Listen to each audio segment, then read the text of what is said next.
మనిషి తన అందాన్ని పెంచుకోవడానికి ఎన్నో భూషణములను వాడతాడు. కానీ అన్ని భూషణములలోనికి గొప్పదైనటువంటి భూషణం ఏది అంటే వాక్కు. వాగ్భూషణం భూషణం. అన్ని ఆభరణములలోకి చాలా గొప్ప ఆభరణము వాక్కే.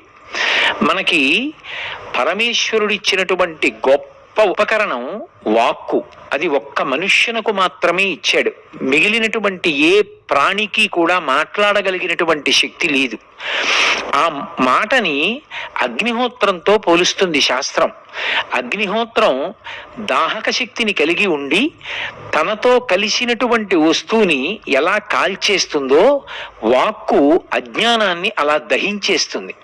అందుకే కేవలం పెద్దలైనటువంటి వారి యొక్క మాటలు వినడమే చాలు. అనేకమైనటువంటి గ్రంథాలను పరిశీలనం చేస్తే ఎంత జ్ఞానం కలుగుతుందో పెద్దలైనటువంటి వారి మాట వినడం వల్ల కూడా అంతే విజ్ఞానం కలుగుతుంది. కానీ మాట వినడానికి వినయం ఉండాలి. వినయం అన్నది లేకపోతే ఎప్పుడు ఇతరుల మాట నేను ఎందుకు వినాలి? అసలు వినవలసిన అవసరం ఏముంది? నాకు తెలియనిదే ఉంది. నేను ఏదైనా అనుకుంటే అది చేస్తాను తప్ప ఎవరు చెప్పినా సరే నేను మాత్రం ఆ పని చెయ్యను అనేటటువంటి మూఢత్వంతో కూడుకున్న సంస్కారం ఏర్పడిపోయింది అనుకోండి, వాడు ఎప్పటికీ కూడా అభ్యున్నతి పథంలో ప్రయాణం చెయ్యలేడు. అదే ఏమీ తెలియకపోనివ్వండి, పెద్దలు చెప్పినటువంటి మాట వినగలిగినటువంటి లక్షణం ఒక్కటి ఉంటే చాలు, వాడు తప్పకుండా జీవితంలోకి వృద్ధిలోకి వస్తాడు. విద్య అన్న మాటకి అర్థం కేవలం తెలుసుకొనుట కాదు. ఏది తెలుసుకోవాలి అంటే విద్యావంతుడైన వాడికి మొదట తెలియవలసిన విషయం కానీ తెలిసే విషయం కానీ ఏమిటంటే నాకు తెలియనివి ఎన్నో ఉన్నాయి. వినయం ఎందుకు కలుగుతుంది? నాకు ఇది లేదు అంటే వినయం కలుగుతుంది. నాకేం తెలుసు అంటే వినయం కలుగుతుంది. నాకు తెలియనిది ఏది అంటే అహంకారం కలుగుతుంది. అందుకే విద్య చేత ఏది కలగాలి అంటే వినయం కలగాలి. ఎందుకని? నేను ఒక 4 పుస్తకాలు చదివాను అనుకోండి, 4 పుస్తకాలు చదవగలిగాను. ఎన్ని చదవవలసిన పుస్తకాలు ఉన్నాయి, ఎన్ని శాస్త్రాలు ఉన్నాయి, ఎంతమంది మహాత్ముల జీవిత చరిత్రలు ఉన్నాయి. నేను ఎప్పటికీ ఇవన్నీ చదువుకోగలను, ఎప్పటికి తెలుసుకోగలను, నాకు తెలిసున్నది ఏ పాటి ప్రపంచంలో అన్న భావన కలిగిన నాడు ఒదిగి ఒదిగి ఉంటాడు. అలా కాకుండా తనకి తెలిసున్న ఏ కొద్దిపాటినో అడ్డు పెట్టుకుని నాకు తెలియనిదే ఉంది అనుకున్నాడు అనుకోండి, అటువంటి వాడు ఇతరుల యొక్క మాట వినడానికి సిద్ధపడడు. అసలు ఆ మాట ఎంత గొప్పది అంటే ఎంత కష్టంలో ఉన్న వాళ్ళకి కూడా ఊరట కల్పించగలిగినది ఏది అంటే మాట ఒక్కటే. మాట కల్పించినంత ఊరట ఇక ఏదీ కల్పించదు. అసలు శ్రీరామాయణాన్ని పరిశీలిస్తే రామాయణం దేన్ని నిరూపణం చేస్తుంది అంటే ఎంత శోకంలో ఉన్నవాణ్ణి, చచ్చిపోవాలనుకున్న వాణ్ణి కూడా బ్రతికించగలిగినది ఏది అంటే మాట ఒక్కటే. అందుకే శాస్త్రం మాట మీద అన్ని నియమాలు పెట్టింది. సత్యం బ్రూయాత్, ప్రియం బ్రూయాత్, న బ్రూయాత్ సత్యమ ప్రియం, ప్రియంచనానృతం బ్రూయాత్. సత్యమే మాట్లాడు. సత్యం మాట్లాడుతున్నాను కదా అని అవతల వారి మనసుకి బాధ కలిగేటట్టుగా మాట్లాడకు. ప్రియం బ్రూయాత్, ప్రియంగా మాట్లాడు. ప్రియంచనానృతం బ్రూయాత్, వాళ్ళకి ప్రియం కలగాలి కదా అని చెప్పి అబద్ధాలు మాట్లాడకు. అవతల వాడికి మనసు కించిత్ కష్టం కలిగినా నువ్వు బెంగ పెట్టుకోకు, సత్యమే మాట్లాడు. ఆ సత్యము వాణ్ణి ఉద్ధరిస్తుంది కాబట్టి, ఆ సత్యము అవతల వాణ్ణి మంచి మార్గంలో నిలబెడుతుంది కాబట్టి మొక్కవోని ధైర్యంతో సత్యమును మాట్లాడు తప్ప కేవలంగా అవతల వాడికి ప్రియంగా ఉండాలి అనేటటువంటి కోరికతో అసత్యాలు మాట్లాడటం జీవితంలో అలవాటు చేసుకోకు. మాట్లాడడం ఒకెత్తైతే ఆ మాట చేత ఎంత కష్టంలో ఉన్న వాళ్ళని ఉద్ధరించవచ్చు. సీతమ్మ తల్లి శ్రీరామాయణం సుందరకాండలో ఇక ఉరి పోసుకుని చనిపోవడానికి సిద్ధపడింది. ఎందుకని? వేరొకడు మాట్లాడుతున్నటువంటి మాటలు వినలేక. 10 తలలు కలిగినటువంటి రావణుడు అమ్మవారి దగ్గరికి వచ్చి ఏ మాటలు మాట్లాడకూడదో ఆ మాటలు మాట్లాడుతున్నాడు. ఆ మాటలు విన్న తల్లి ఇక నేను బ్రతకలేను, నేను ఎలా బ్రతకాలనుకుంటున్నానో అలా బ్రతకనివ్వడు. పోనీ చనిపోదామంటే సరిపోనివ్వడు. కాబట్టి లంకా పట్టణంలో నేను ఉండలేనని శరీర పరిత్యాగం చేయడానికి సిద్ధపడిపోయింది. చనిపోదాం అనుకుంటే అక్కడ చనిపోవడానికి కావలసిన ఉపకరణాన్ని ఇచ్చేవాడు కూడా లేడు. ఆత్మహత్య మహాపాతకం అని ఆవిడికి తెలీదా? తెలుసు. తెలిసి కూడా ఆత్మహత్య చేసుకోకుండా ఉండలేక చనిపోవడానికి సిద్ధపడిపోయిందంటే మాట్లాడకూడని మాటలు ఎంత దుష్ప్రభావం చూపిస్తాయో రావణుడి యొక్క మాటల వలన మనకి తెలుస్తుంది.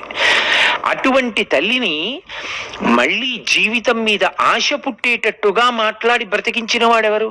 స్వామి హనుమ.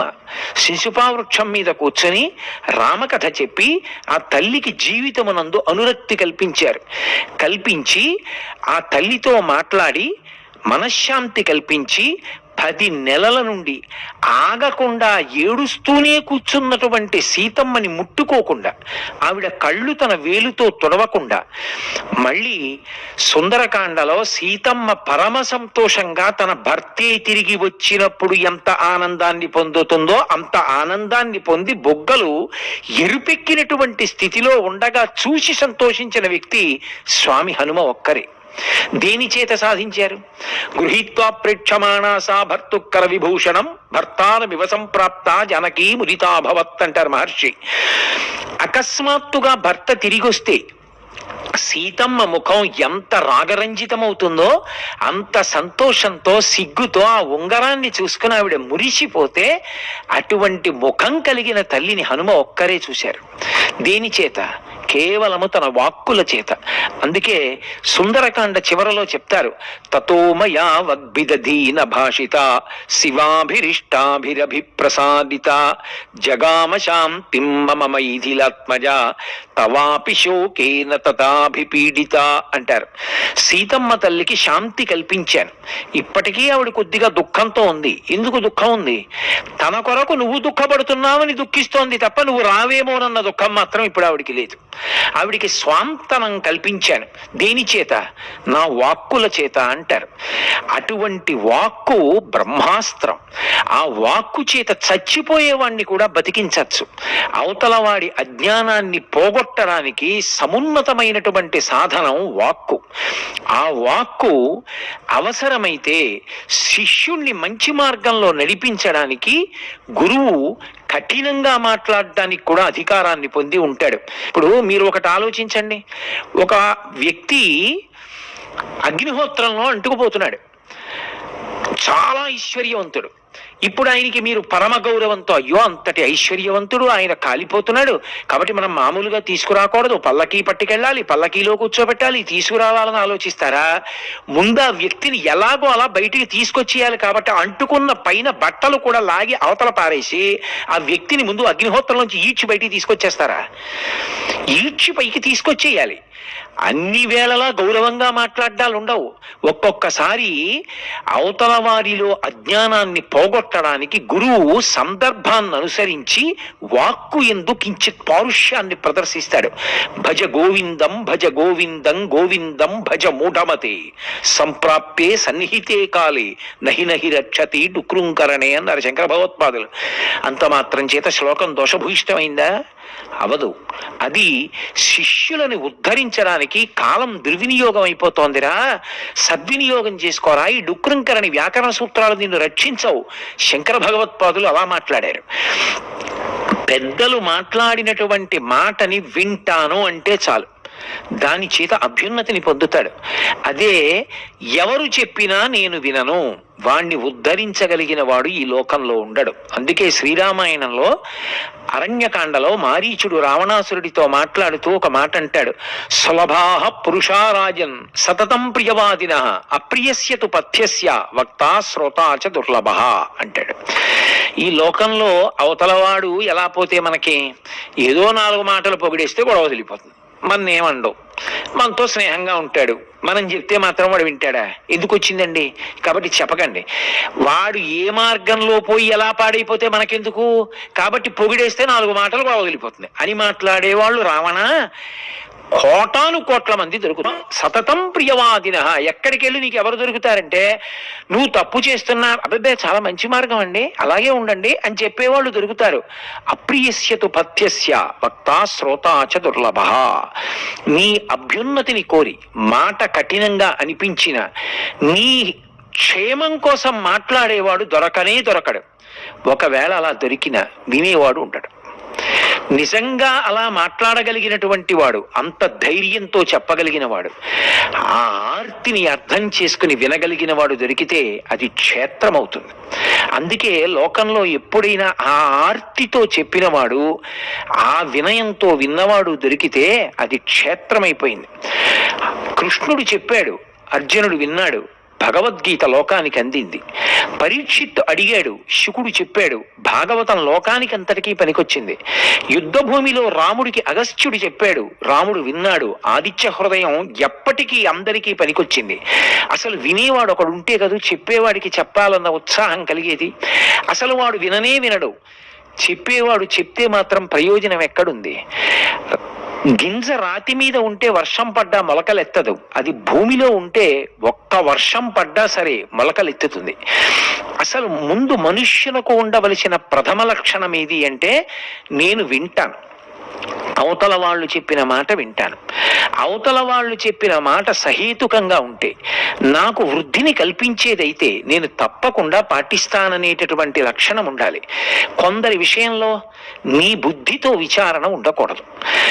అవతల వాళ్ళు నా మంచి చెప్పారా చెప్పలేదా అని జీవితం మొత్తం మీద ఆలోచించవలసిన అవసరం లేని వాళ్ళు ముగ్గురే. ఆ ముగ్గురు ఎప్పుడు ఏం చెప్పినా నీ అభ్యున్నతి కొరకు చెప్తారు తప్ప నిన్ను పాడు చేయడానికి ప్రాణం పోయినా వాళ్ళు చెప్పరు. ఎవరా ముగ్గురు అంటే తల్లి, తండ్రి, గురువు. అందుకే వాళ్ళ మాట శాసనమే తప్ప వాళ్ళ మాటలు సలహాలు కావు. వాళ్ళు ఏదైనా చెప్పినప్పుడు చెవి ఒగ్గి వినగలగాలి. అలా వినలేకపోతే, అలా చెప్పిన మాట నేను వినను అని భీష్మించుకు కూర్చుంటే వాణ్ణి ఉద్ధరించడం ఎవరికీ సాధ్యం కాదు. శ్రీరామాయణంలో రావణాసురుడు పాడైపోవడానికి కారణం ఒక్కటే. మొట్టమొదట మారీచుడు చెప్పాడు, వినలేదు. తోడపుట్టినవాడు కుంభకర్ణుడు చెప్పాడు, వినలేదు. విభీషణుడు చెప్పాడు, వినలేదు. అంగదుడు చెప్పాడు, వినలేదు. సుగ్రీవుడు చెప్పాడు, వినలేదు. తల్లి కైకసి చెప్పింది, వినలేదు. మంత్రులు చెప్పారు, వినలేదు. చిట్ట చివరికి యుద్ధ భూమిలో రామచంద్రమూర్తి నిట్ట నిలువున ఏ రథం కూడా లేకుండా నిలబడిపోయిన రావణుణ్ణి చూసి, ఈ ఒక్కసారి మాట విని ఏమైనా మార్చుకుంటాడేమో చూద్దామని, పో అంతఃపురానికి రేపు రా అన్నాడు.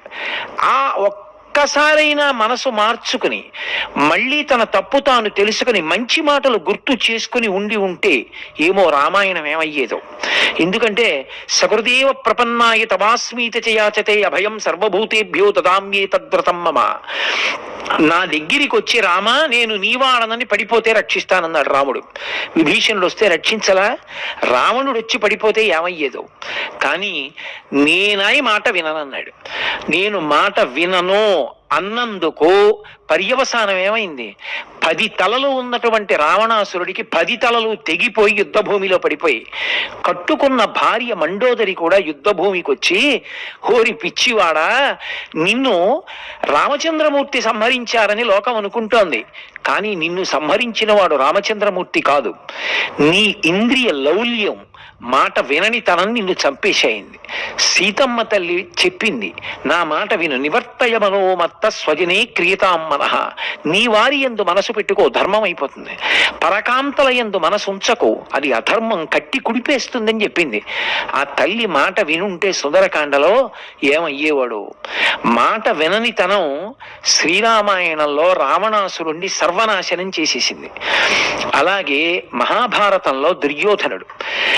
మహర్షులు బయలుదేరి వచ్చారు.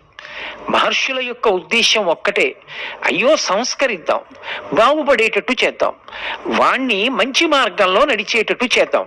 అంతకు తప్ప స్వార్థం ఏముంటుంది వాళ్ళకి? అందుకని ఒక మంచి మాట చెప్పారు, నా మాట విను, పాడైపోతావు, వద్దు, చక్కగా ధర్మరాజు గారికి ఇవ్వవలసినటువంటి రాజ్యభాగాన్ని ఇచ్చేసి ధర్మాన్ని నమ్ముకో, అన్నీ వినన్నాడు. విని చాలా బడాయిగా మెట్ట వేదాంతం అంటారు, తనకే తెలిసినట్టు అవతల వాడికి తెలియదన్నట్టు ఒక విచిత్రమైన వాదన ప్రారంభం చేశాడు.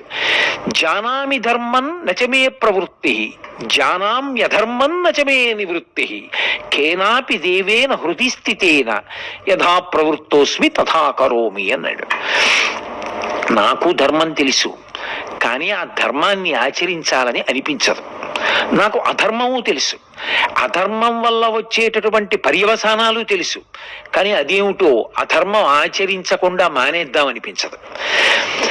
అది నా తప్పు కాదు, నా గుండెల్లో ఏ భగవంతుడున్నాడో వాడు నన్ను అధర్మం వైపుకి నడుపుతున్నాడు, అందుకని వాడు ఎలా నడిపిస్తే అలా నడుస్తాను, వాడిది దోషం ఏమైనా ఉంటే అన్నట్లు మాట్లాడాడు.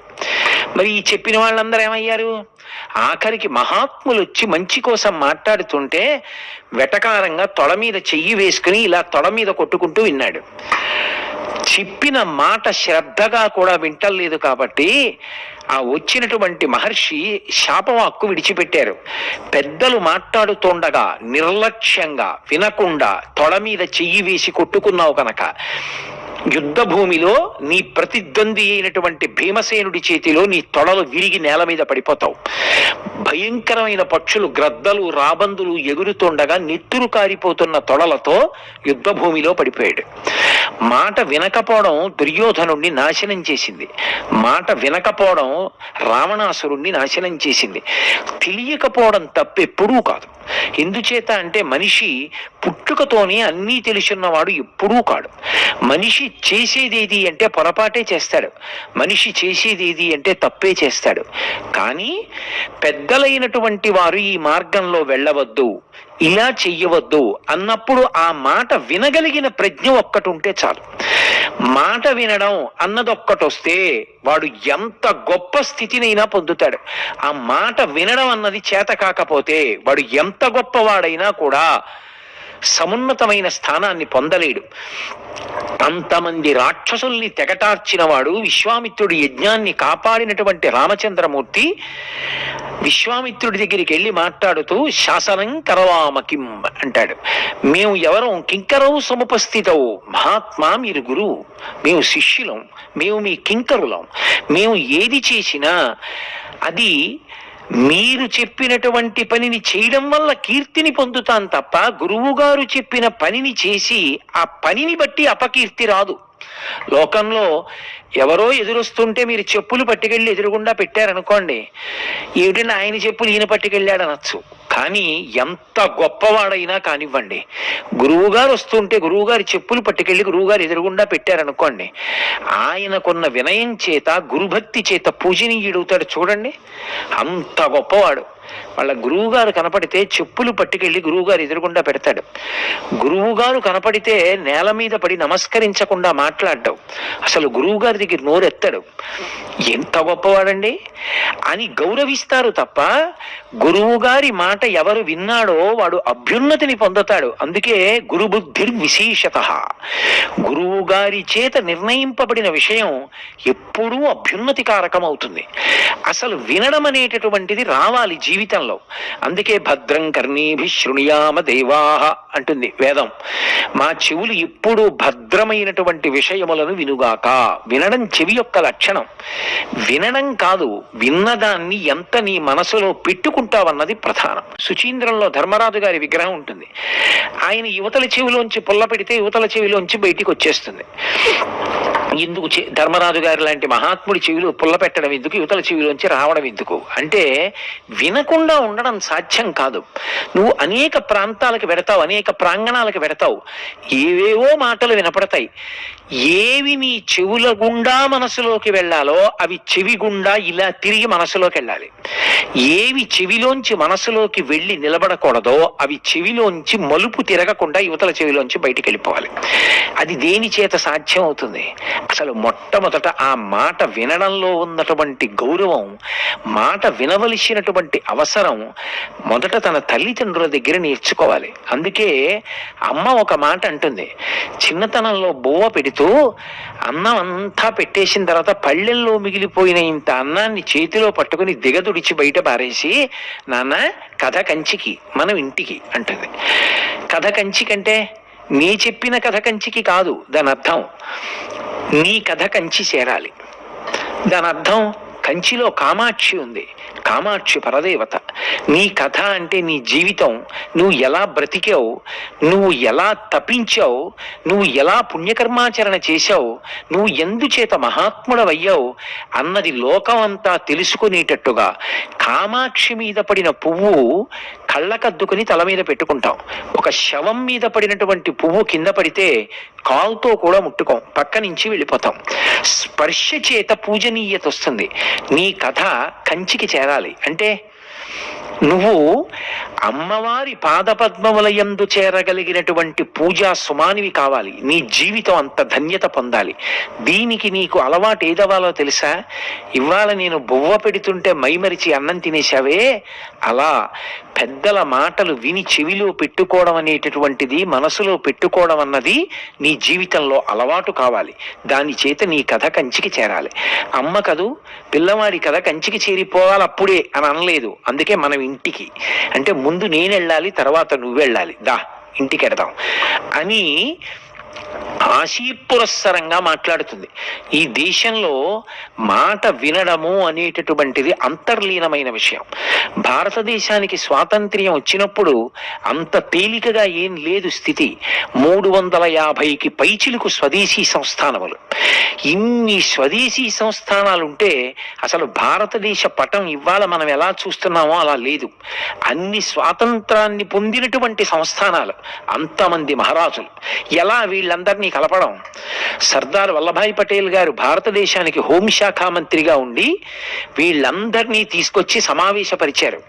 మహానుభావుడు ఆ రోజున వారు చేసినటువంటి ఒకే ఒక్క ప్రసంగం, ఆ ఒక్క ప్రసంగానికి 350 పైచిలకు స్వదేశీ సంస్థానాలు అక్కడికక్కడే సంతకాలు చేసి భారతదేశంలో విలీనమైపోయాయి.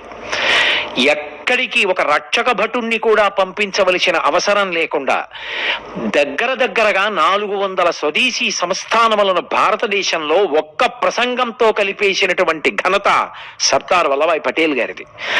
సనాతన ధర్మం యొక్క ప్రతిభని ప్రపంచవ్యాప్తంగా కీర్తి పతాకంగా ఎగరవేసినటువంటి వారు చికాగో ప్రసంగం ద్వారా మహాత్ముడైనటువంటి స్వామి వివేకానంద. ఒక్క మాట చాలు, వినేవాడైతే జీవితాన్ని మార్చేస్తుంది. వినడం అన్నది అలవాటు లేకపోతే ఇంతమంది వచ్చి ఎన్ని మంచి మాటలు చెప్పనివ్వండి, అవి వాడి జీవితంలో ప్రయోజకత్వాన్ని ఇవ్వవు. సీతమ్మ కనపడకపోతే రామచంద్రమూర్తి కోపాన్ని పొంది, ఇవాళ నేను నారాచ బాణముల చేత ఆకాశాన్నంతటినీ కప్పేస్తాను, ఏ భూతము కూడా కదలదు, సమస్త బ్రహ్మాండాల్ని లయం చేసేస్తాను, యథాకాలో యథా మృత్యుర్ యథా జరా యథా విధి నిత్యం న ప్రతిహన్యంతే. ఓ లక్ష్మణ, ఏమనుకుంటున్నావో? వృద్ధాప్యాన్ని ఎలా దాటలేరో, మృత్యువుని ఎలా దాటలేరో, కాలాన్ని ఎలా దాటలేరో, నన్ను అలా దాటలేవి ఇవాళ బ్రహ్మాండాలు, కప్పేస్తున్నానన్నాడు. లక్ష్మణస్వామి వచ్చి కాళ్ళ మీద పడ్డాడు. అన్నయ్య, ఏమిటి కోపం? నీ అంతటి వాడివి సీతమ్మ కనపడలేదని అడిగితే మిగిలిన భూతములు నీకు జవాబు చెప్పలేదని సమస్త భూతములను లయం చేసేస్తావా? చింద్రే లక్ష్మి ప్రభా కీర్తి. నీకు గొప్ప కీర్తి ఉందన్నయ్య. చంద్రుడు అంటే కాంతి, చంద్రే లక్ష్మి ప్రభా సూర్యే గతిర్వాయు భువి క్షమ. వాయువు అంటే కదులుతుంది, చంద్రుడు అంటే కాంతితో ఉంటాడు. అలాగే భూమి అంటే క్షమ, ఓర్పు. నువ్వు అంటే ఏమిటో తెలుసా అన్నయ్య? ఉత్తమం యశాహ, గొప్ప కీర్తి. రాముడు అంటే ఓర్పు, రాముడు అంటే చెప్పిన మాట వింటాడు, రాముడు ఏది చెప్పాడో గురువు గారు దాన్ని ఆచరణాత్మకం చేస్తాడు అని కీర్తి అన్నయ్య నీకు. సీతమ్మ జాడ చెప్పలేదని అందరినీ చంపేస్తావా? ఎవడెత్తుకెళ్ళాడో వాణ్ణి చంపాలన్నయ్య, ఓర్చుకో అన్నాడు. చెప్పొచ్చావులే, ఆశ్రమంలో ఉండరా అంటే ఉండకుండా వచ్చావు, నీ వల్ల వచ్చింది కష్టం, కాబట్టి అసలు నీ మాట నేను విననని అనొచ్చు రాముడు. తమ్ముడా, నువ్వు చెప్పింది సత్యం, ఎవడు అపహరించాడో వాణ్ణి సంహరిస్తాను, ఈ బ్రహ్మాండాల్ని లయం చేయనని చెప్పి నడిచి వెళ్ళిపోయాడు రాముడు. మాట విన్నాడు కాబట్టి రాముడు అంత కీర్తివంతుడయ్యాడు. రాముడు మాట వినకుండా లక్ష్మణస్వామిని ఆ రోజున బ్రహ్మాండాల్ని లయం చేసి ఉంటే మొట్టమొదట తల ఎవరు దించుకుని ఉండేవారంటే వశిష్ఠ విశ్వామిత్రుడు. ఇటువంటి అయోగ్యుడికి మేము ఇంత ధనుర్వేదాన్ని ఇచ్చాం, ఇచ్చినందుకు చిన్న కష్టం వచ్చేటప్పటికి బ్రహ్మాండాల్ని లయం చేసేశాడు. ఓర్పు లేని వాడికి మేము ఇచ్చి ఉండకుండా ఉండవలసింది. ఇవ్వడమే మేము చేసిన దోషం అని గురువులు తలదించుకోవలసి వచ్చేది. చెప్పిన మాట రాముడు విన్నాడు కాబట్టే వశిష్ఠ విశ్వామిత్రుడు పొంగిపోయారు. నిజంగా రామరావణ యుద్ధంలో కష్టం వస్తే పరుగున అగస్త్యుడు వచ్చాడు. వచ్చి ఆదిత్య హృదయం ఉపదేశం చేశాడు. పాత్రత దేని వలన నిలబడుతుంది అంటే పెద్దలు చెప్పినటువంటి మాట వినాలి. ఎన్ని మాటలలోనైనా సరే సారభూయిష్టమైన ఒక్క మాట చాలు. సాలగ్రామం ఎక్కడ దొరుకుతుంది? రాళ్ల కుప్పలోనే దొరుకుతుంది తప్ప సాలగ్రామం ఎక్కడో ఉండదు. సాలగ్రామం కావాలన్నవాడు రాళ్ల కుప్పలో వెతకాలి. అలా ఒక మంచి మాట కోసం అని చెప్పి ఒక పుస్తకాన్నంతటినీ చదవాలి. ఒక మంచి మాట కోసం ఎన్ని మాటలైనా వినాలి. విని సారవంతమైన మాట ఒక్క మాట దొరికితే ఆ ఒక్క మాటని తన జీవితంలో ఆదర్శంగా తీసుకోవాలి. తీసుకుని ఆ మాట చేత తాను ప్రభావితుడు కావాలి. ప్రభావితుడై దాన్ని అనుష్ఠాన పర్యంతంలోకి తెచ్చుకునేటటువంటి ప్రయత్నం చెయ్యాలి. అలా అనుష్ఠాన పర్యంతంలోకి తెచ్చుకునే ప్రయత్నం చెయ్యకుండా నా అంతవాణ్ణి నేను, నాకు తెలియనివేవున్నాయి, వాడు చెప్పొచ్చేవాడా, నేను వినేవాడినా, వాడు మాట్లాడటమా, నేను వినడమా అని అహంకారపూరితమైనటువంటి వ్యక్తిత్వంతో ప్రవర్తించేటటువంటి వాడు జీవితంలో ఎప్పటికీ వృద్ధిలోకి రాలేడు. అది ఏదైనా కానీ అందులో ఉన్నటువంటి మంచిని స్వీకరించగలగాలి. అలా స్వీకరించగలిగినటువంటి వ్యక్తిత్వం బహోన్నతం.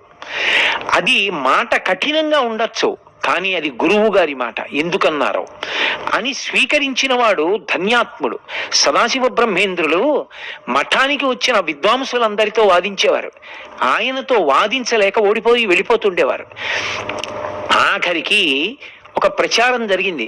సదాశివ బ్రహ్మేంద్ర స్వామి వారితో వాదించి గెలవగలిగిన వాడు లేడు. ఆయన మాట్లాడకుండా ఉండాలంటే ఏం చెయ్యాలి? కొంతమందికి అసూయ పుట్టింది. అసూయ పుట్టి ఆయన మాట్లాడకుండా చెయ్యాలి. గురువు గారికి వెళ్ళి చెప్పారు. ఆయన అలా మాట్లాడుతూనే ఉంటున్నారు, వచ్చిన వాళ్ళతో వాదిస్తున్నారు. ఆయన అసలు మాట్లాడకుండా ఉండేటట్టు మీరు చెయ్యరా? గురువు గారు రోజుని పిలిచారు సదాశివ బ్రహ్మేంద్రుల్ని. నువ్వు మాట్లాడకుండా ఉండే రోజు రాదా? నీలో నువ్వు అంతర్ముఖత్వాన్ని పొందవా అన్నారు. అంతే. గురువు గారు నేను మాట్లాడనన్నారు. ఇక ఆ తర్వాత మాట్లాడలేదు సదాశివ బ్రహ్మేంద్రులు. గురువు గారి ఆజ్ఞ. ఆఖరికి ఒకానొకప్పుడు ఆయన నదీ తీరంలో కూర్చుని సమాధిలో ఉంటే వరద వచ్చి ఆయన మించి వెళ్ళిపోయింది. పైన ఇసుక పడిపోయింది. కొంతకాలం అయిపోయిన తర్వాత ఒక బండి తీసుకొచ్చి ఒక రైతు ఇసుక పారతో తవ్వి బండిలో వేసుకుంటున్నాడు. పార పెట్టి తవ్వుకుంటుంటే పార అంచు సమాధిలో భూమిలో ఉన్నటువంటి సదాశివ బ్రహ్మేంద్రుల యొక్క తలకి తగిలి నెత్తురు చిమ్మింది. అయ్యి బాబోయ్, నెత్తురు వచ్చిందని ఇసుకంతా తీసి సదాశివ బ్రహ్మేంద్రుల్ని బండిలో కూర్చోబెట్టుకుని తీసుకెళ్లాడు. బహిర్ముఖులయ్యారు. వారు గురువు గారి మాటకి కట్టుబడిపోయారంతే. ఎవరు పెద్దల మాటకి కట్టుబడతారో, ఎవరు మంచి విషయాల్ని వినడం అలవాటు చేసుకుంటారో, ఎవరు ఆ విన్న విషయాల్ని అనుష్ఠాన పర్యంతంలోకి తెచ్చుకుంటారో అటువంటి వాడు ఒక గ్రంథాలయం అంతటినీ కూడా చదివేసినటువంటి వాడే. ఎందుకని? పెద్దలైనటువంటి వారు ఎన్నో విషయాల్ని తెలుసుకుని ఉంటారు. వారి మాట వినడం అంటే వారు చెప్పినటువంటి మాటల్ని విని జాగ్రత్తగా జ్ఞాపకం పెట్టుకుని వాటిని అనుష్ఠాన పర్యంతంలోకి తెచ్చుకోవడం అంటే సమున్నతమైనటువంటి పథంలో ప్రయాణం చెయ్యడానికి కావలసినటువంటి అర్హతని సంపాదించుకోవడం. అందుకే అసలు కోట్ల కోట్ల కోట్ల జన్మలెత్తితే తప్ప రాని జన్మ మనుష్య జన్మ. ఆ మనుష్య జన్మకి అదృష్టం ఏమిటంటే వినగలిగినటువంటి శక్తి. అందుకే భగవంతుడు ఒక్క నోరే ఇచ్చాడు, మాట్లాడడానికి దాన్ని తక్కువగా వాడమని. వినడానికి మాత్రం 2 చెవులు ఇచ్చాడు. ఎందుచేత అంటే నువ్వు మాట్లాడవలసిన దానికన్నా నువ్వు వినవలసినవే ఎక్కువ ఉంటాయి. కాబట్టి విషయాన్ని ఎక్కువగా వినే ప్రయత్నం చెయ్యి. పెద్దలు ఏదైనా చెప్తున్నప్పుడు వెంటనే కోపం తెచ్చేసుకోవడం, మనకి అనుకూలంగా మాట్లాడలేదు కదా అని చెప్పి తిరగబడిపోవడం, నువ్వు చేసిన పనిని సమర్థించుకునే ప్రయత్నం చెయ్యడం చాలా దోషభూయిష్టమైనటువంటి జీవన విధానం. పెద్దలు నీ దగ్గరికి వచ్చి నువ్వు చేసిన చేష్టితాన్ని ఎత్తి చూపించినప్పుడు ఇది ఇలా ఉండకూడదు అన్నప్పుడు రాగద్వేషాలకి అతీతంగా ఆలోచించి సంస్కారవంతుడవైతే క్షమించు అని 3 అక్షరాలను అది నీ శీల వైభవాన్ని మరింత పెంచుతుంది. లేదా ఏమో వారెందుకన్నారు అని నువ్వు వెళ్ళిపో, అది నీకు ఆశీర్వచనం అవుతుంది.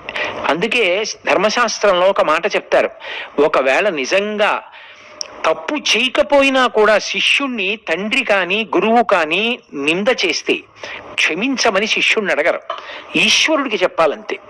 ఈశ్వర, ఇవాళ పొరపాటుగా అన్నాను, నన్ను మన్నించు అని ఈశ్వరుడికి చెప్తారు తప్ప గురువు క్షమించమని మనని కోరాలి అని కోరుకోవడం అంత అవివేకం లోకంలో ఇంకోటి ఉండదు. అందుకే తండ్రి మాట్లాడినా తల్లి మాట్లాడినా గురువు మాట్లాడినా ఎప్పుడూ కూడా ఆ మాటలు మన ఉద్ధారకములు అని తెలుసుకోవాలి తప్ప మనము తప్పు చేస్తే ఆ తప్పు ఎందుకు చేశామో సమర్థించుకునేటటువంటి ప్రయత్నం ఎప్పుడూ చేయకూడదు. తప్పుని సమర్థించుకోవడం రావణ బుద్ధి, తప్పు జరిగితే క్షమించమని అడగడం రామచంద్రమూర్తి బుద్ధి. ఎప్పుడూ ఎలా ఉండాలి అంటే చెప్పిన మాట వింటాను, ఎప్పుడైనా నేను ఇతరులు చెప్పినటువంటి మాట వినడానికి సిద్ధంగా ఉంటాను. 2, సారవంతమైతే గ్రహిస్తాను, ఒకవేళ సారవంతము కాదు వదిలిపెట్టేస్తాను, అంతే అంతే. దానికి అంతకన్నా దాని మీద చర్చ ఉండదు. కాబట్టి అంతకన్నా ఇంకొకలా ప్రవర్తించడం, అసలు నేను ఎవరి మాట వినను అని తన బుద్ధికి తోచిందేదో అదొక్కటే సత్యమని దాన్నే పట్టుకుంటానని అనుకోవడం సర్వనాశనానికి హేతు. అందుకే రామాయణంలో రావణుడు దేనికి పాడయ్యాడో తెలుసుకోవాలి, భారతంలో దుర్యోధనుడు దేనికి పాడైపోయాడో తెలుసుకోవాలి. ఎన్ని బలాలు ఉండనివ్వండి, ఒకరి మాట వినము అన్న బలహీనత ఒక్కటుంటే దాని ముందు ఇవన్నీ బలహీనములవుతాయి. ఎవరు చెప్పినా మంచి మాట వింటాను, ఈ ఒక్క బలం మనకుంటే ఎన్ని బలహీనతలున్నా సర్దుకుంటాయి. అందుకే ఒక మనుష్యుడిగా విద్యార్థులు కానీ యువత కానీ సమాజంలో పౌరులు కానీ ప్రయత్నపూర్వకంగా అభ్యాసం చెయ్యవలసింది ఏది అంటే తను తప్పు చేస్తే క్షమించమని అడగడం. తాను తప్పు చెయ్యలేదు అని నిష్కర్షగా అనుకుంటే, త్రికరణ శుద్ధిగా అనుకుంటే, శాస్త్రాన్ని ప్రాతిపదికగా అనుకుంటే, నేను తప్పు చెయ్యలేదు కాబట్టి నేను భగవంతుణ్ణి నమ్ముకుని నా జీవన విధానంలో నేను ఉంటాననేటటువంటి ధైర్యంతో తాను నిలబడగలగడం. పెద్దలు చెప్పిన మాటలను ఎప్పుడూ పట్టుకుని అనుష్ఠాన పర్యంతంలోకి తెచ్చుకుని చక్కగా జీవితంలో వృద్ధిలోకి రావడం తప్ప నేను ఎవరి మాట వినను, ఈ మాట ఆత్మద్రోహము, పరమ ప్రమాదకరము, జీవితాన్ని పాడు చేసేటటువంటి మాట. అందుకే ఆ మాట వాడనే వాడకూడదు. ఎప్పుడు పెద్దలు చెప్పిన మాట వినడానికే సిద్ధపడాలి. అందుకే మాట వినడం అంత గొప్పది, వాక్ అంత గొప్పది. అందుకే వాగ్భూషణం భూషణం. ఒకరి మాట వినడంలో ప్రధానమైనటువంటి ప్రతిబంధకం ఏది అంటే అహంకారమే. నేను చేసినటువంటి పొరపాటు అని దీన్ని అంగీకరించడమా అనేటటువంటిది అహంకారంగా లోపల నుంచి పైకొచ్చిందనుకోండి, ప్రమాదకరం. ఎందుకనంటే చేసింది తప్పు కాదు అంటే దోషం లేదు, తాను చేసిన పనిని సమర్థించుకోవచ్చు. కానీ తను చేసింది తప్పు అని తనకి తెలిసి కూడా అది తప్పు కాదని బుకాయించే ప్రయత్నం చేశాడనుకోండి, వాడు మంచి మాట వినడానికి ద్వారాలు మూసేసుకున్నవాడు. ఎందుచేత అంటే నేను మీతో ఒక మాట మనవి చేస్తాను. రావణాసురుడు తప్పు చేస్తాడు, తప్పు చేసి ఇది తప్పు అనడం, తప్పు అనకుండా ఇది తప్పు కాదని వాదిస్తాడు. సీతమ్మ దగ్గరికి వెళ్ళి స్వధర్మో రక్షసాంభీరు సర్వధైవ సంశయ గమనం వా పరస్త్రీణాం హరణం సంప్రమధ్యవా అంటాడు. ఇది రాక్షస ధర్మం. రాక్షసులు ఏం చేస్తారు? తనకి ఏది ఇష్టమో దాన్ని ఎత్తుకొస్తారు. పరస్త్రీలు నాకు ఇష్టం అందుకని పరకాంతల్ని ఎత్తుకొస్తాను, నాకు ఇష్టమైన వస్తువు ఇతరులదైనా దాన్ని నాదిగా అనుభవిస్తాను. ఇప్పుడు నేను ఎంత ధర్మాత్ముణ్ణి? నేను రాక్షస ధర్మాన్ని పాటిస్తున్నానా లేదా? పరకాంతను అపహరించి తెచ్చానా లేదా? పరకాంతను అనుభవించాలనుకుంటున్నానా లేదా? నా వంటి ధర్మాత్ముడు ఎక్కడ దొరుకుతాడు సీత అని అడిగాడు. ఇంతకన్నా ప్రమాదకరమైన బుకాయింపు లోకంలో ఇంకేమైనా ఉంటుందా? ఆవిడ చెప్పింది ఏమిటి, వీడికి అర్థమైంది ఏమిటి? అర్థం కాకపోగా పోని అర్థమైనా ఆయన ఎంత పవిత్ర హృదయంతో చెప్తున్నాడో, సీతమ్మ ఎంత పవిత్ర హృదయంతో చెప్తోందో అర్థం అయ్యి కూడా అర్థం కానివాడిలా తానే మంచివాడన్నట్టు తన ఎందే దోషం లేదన్నట్టు బుకాయించే ప్రయత్నం చేయడం పాపాన్ని మరింత పెంచింది. ఇదేం చేసింది? సీతమ్మే ఒక మాట అంది చిట్ట చివరికి. ఈ బుకాయింపు ఎందుకు పనికొస్తుందో తెలుసా రావణ? ఈ మూర్ఖత్వం చిట్ట చివరికి ఎక్కడికెడుతుందో తెలుసా? నీ శరీరం పడిపోవడానికి కారణమవుతుంది. ఎందుచేత అంటే ఇహ సంతో నవాసంతి సతోవా నానువర్తసే తదాహి విపరీతాతే బుద్ధిరాచారవర్జిత. సుందరకాండలో సీతమ్మ వేసినటువంటి అత్యంత గంభీరమైన ప్రశ్న. ఇక్కడ నీకు మంచి చెప్పేవాళ్ళు లేరా? ఒకవేళ మంచి చెప్పేవాళ్ళు ఉన్నా నువ్వు వినవా? నీకు మంచి తెలుసని నేను అనుకుంటున్నాను, కానీ ఆచరించవా? ఎక్కడుంది సమస్య అని అడిగింది. ఈ ఒక్క శ్లోకం నిజంగా రావణుడు గుండెల్లోకి తీసుకుని ఉండుంటే వాడి జీవితం ఇంకొకలా ఉండేది. పెద్దలైన వారు ఇక్కడ లేరా అని అడిగింది. పెద్దలైన వారంటే వయసులో పెద్దవారని కాదు, ఏది జీవితంలో పాటించాలో దాన్ని ధైర్యంగా చెప్పగలిగిన వారు. అయ్యా ఇలా ఉండకండి అని అవతలవాడి దగ్గర తనకి ప్రాపకం పోతుందని ఏ స్వార్థం లేకుండా మంచి కోసం మాట్లాడగలిగిన వాడు. అలా మాట్లాడగలిగిన వాళ్ళు ఇక్కడ లేరా? ఇహ సంతో నవాసంతి సతోవా నానువర్తసే. ఒకవేళ వాళ్ళు ఉన్నారు అంటే వాళ్ళు అలాగే మాట్లాడతారు, నీ అభ్యున్నతి కోసం మాట్లాడతారు. లేరా? విభీషణుడు లేడా అక్కడ? కైకసి లేదా అక్కడ? మరి వినవా నువ్వు? ఒకవేళ అటువంటి వాళ్ళు ఉండి చెప్పినా నువ్వు వినవా? ఎక్కడుంది సమస్య అని అడిగింది. ఇప్పుడు వాళ్ళు ఉన్నారు, వాళ్ళు మాట్లాడుతున్నారు, వాళ్ళు చెప్తున్నారు. ఆ తర్వాత హనుమ కూడా చెప్పారు, సీతమ్మ చెప్పింది, రాముడు చెప్పాడు, సుగ్రీవుడు చెప్పాడు, అంగదుడు చెప్పాడు, ఇంతమంది చెప్పారు. ఆయన అంటాడు నాది ధర్మం, వాళ్ళదే అధర్మం, నేను పట్టుకున్నదే సత్యం, అవతల వాడు చెప్పింది సత్యం కాదు. ఏమయ్యాడు రావణుడు ఆఖరికి? అందుకే మాట వినకపోవడం ఒక ప్రమాదం అయితే, మాట వినకపోగా నాకు తెలిసున్నది సత్యమని తిరగబడి బుకాయించడం మరింత ప్రమాదకరం. ఈ ప్రమాదకరమైన పోకడ పెంచుకోవద్దు. ఇది జీవితంలో ఇబ్బంది తెస్తుంది. మాట వినకపోవడం ఒక ప్రమాదం అయితే, మాట వినకపోగా నాకు తెలిసున్నది సత్యమని తిరగబడి బుకాయించడం మరింత ప్రమాదకరం. ఈ ప్రమాదకరమైన పోకడ పెంచుకోవద్దు. ఇది జీవితంలో ఇబ్బంది తెస్తుంది. ఓ పిల్లవాడు సైకిల్ తొక్కుతూ వెళ్ళిపోతున్నాడు చీకట్లో. పాపం పెద్ద ఆయన 80 ఏళ్ల వృద్ధుడు. నేను నా జీవితంలో యథార్థంగా చూసిన సంఘటన మీతో మనవి చేస్తున్నది. ఇది ఏదో ఊహ మీద చెప్తున్నది కాదు. కరెంటు పోయింది రాత్రి 8 గంటల వేళ. నేనేదో ఏటీఎం కార్డుకి వెళ్ళి డబ్బులు తెచ్చుకుని వచ్చేస్తున్నాను. ఓ పెద్ద ఆయన కర్ర పట్టుకుని రోడ్డు పక్క నుంచి జాగ్రత్తగా వెళ్ళిపోతున్నాడు. ఆ రోడ్డు పక్కన ఏదో ఈ మిరపకాయ బజ్జీలు అవే అమ్మే బండి ఉంది. ఆ బండి దగ్గర తిందామను పిల్లవాడు చాలా స్పీడ్గా సైకిల్ మీదే ఈ బండి ఉన్న వైపుకి తిరిగి వచ్చేసాడు. ఇలా రోడ్డుకి అట్నుంచి ఇటు రావడంలో, అట్నుంచి ఇంకోడు ఇలా రావడంలో అదుపు తప్పి ఈ పెద్ద ఆయన వచ్చి గుద్దేశాడు. గుద్దేస్తే పాపం ఆయన కింద పడిపోయారు. ఆ టమాటాలు అవి అన్నీ కింద పడిపోతే ఏదో ఏరి సంచిలో వేసి చిన్న సంచి మళ్ళీ పట్టుకున్నారు.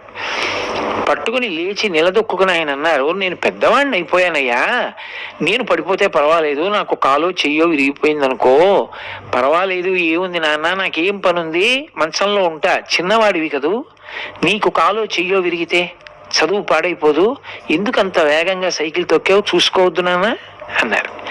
ఆ పిల్లవాడు అన్నాడు వెంటనే, మీరు చూసుకోక్కర్లా అన్నాడు. ఆయన చాలా విచిత్రమైన నవ్వోటి నవ్వి వెళ్ళిపోయారు. ఆయన ఏం మాట్లాడలేదు ఇంకా. ఆ పిల్లవాడు గుద్దేయడం అతందే తప్పు, నాకు తెలుసు, అక్కడే ఉన్నాను. వాడు, తాతగారు నిజమే, నేను కొంచెం మెల్లగా తొక్కడమో చూసుకోవడమో చేసి ఉండాల్సింది, నన్ను మన్నించండి అని ఒక్క మాట నుంటే ఆ పెద్ద ఆయన ఏ ఆశీర్వచనం చేసినా వెంటనే తిరగబడి అన్నాడు, ఏం మీరు చూసుకోక్కర్లేదా అన్నాడు. పెద్దవారు ఆయన ఏ తప్పు చేశారు అంటే, నోరు ఉంది కదా అని వదరి మాట్లాడడమే. ఇవాళ సైకిల్ విషయంలో అన్నావు, ఇదే సంస్కారం మనసులో ఉండిపోతే రేపు ఏ విషయంలోనైనా ఇలాగే మాట్లాడతావు. ఇది ఏం చేస్తుందంటే, ఒకరి మాట వినే మనస్తత్వం అయింది కాదు, చెబితే వినడు కాబట్టి చెప్పొద్దు. ఇప్పుడు ఏమవుతుంది, అందవలసిన విషయం అందదు, తలుపులు మూసుకుంటే. నీకు చెప్పేవాడు లేకుండా పోతే అజ్ఞాన దాహకత్వం ఉండదు. ఎందుకలా? ఎంత ప్రమాదకరమైన పరిస్థితి. మాట వినకుండా ఉంటాను అన్నది విత్తనం అయితే, తాను చేసిన పనిని సమర్థించుకోనేటటువంటి బుకాయింపు అందులోంచి వచ్చే అంకురం. కాబట్టి అవతలవాడు మంచికి చెప్పినా, బాబు నువ్వు చూసుకోవద్దా అంటే నువ్వు చూసుకోవద్దా అంటాడు తప్ప, అయ్యా మన్నించండి, ఒకవేళ నిజంగా పెద్దవారు మీ తప్పైనా కూడా నేను సైకిల్ దిగాలి, నా వల్ల మీకు ఇబ్బంది కలగకూడదు, ఎక్కడన్నా దెబ్బ తగిలిందా తాతగారు అని తాను కాళ్ళు తడివి చూసి, తాతగారు నేను సైకిల్కి తగిలించి సంచి పట్టుకుని ఇంటి దాకా వచ్చి దిగబెట్టనా అని అడిగితే, నిజంగా తాతగారిది తప్పైనా కూడా పిల్లవాడు క్షమించండి అండంలో వచ్చిన దోషమేం లేదు.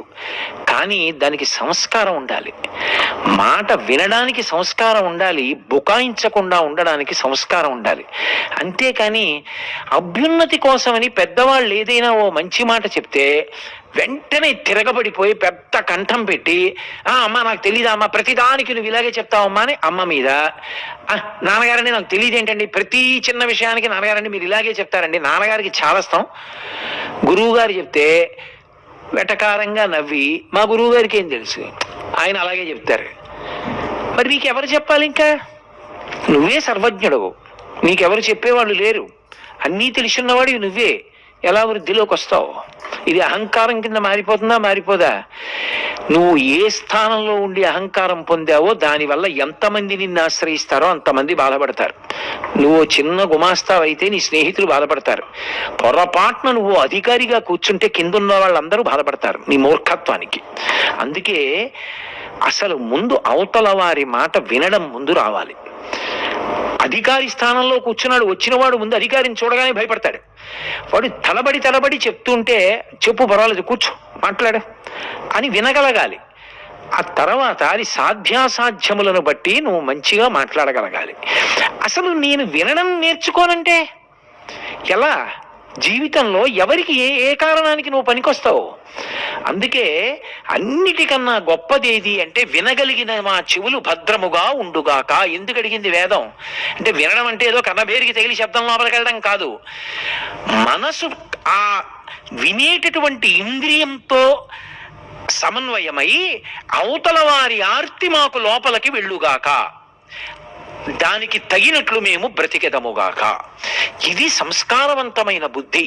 అన్నిటికన్నా మనుష్యుడికి ఉండవలసిన అత్యంత ప్రధాన లక్షణం మాట వినడం.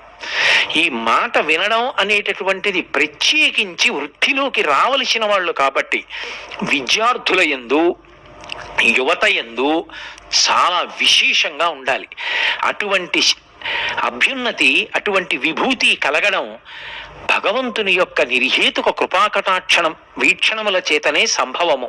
మంచి మాటలు వినగలిగినటువంటి అదృష్టం, భద్రమైనటువంటి చెవులు అంటే మంచి మాటలు వినే చెవులుగా మన చెవులుండి సంస్కారవంతమైన మనసు ఏర్పడి దాని చేత మనం 10 మందికి పనికొచ్చేలా బ్రతకగలిగినటువంటి అదృష్టాన్ని భగవంతుడు మనకి కల్పించాలి అని నేను ఈశ్వరుణ్ణి ప్రార్థన చేస్తూ స్వస్తి.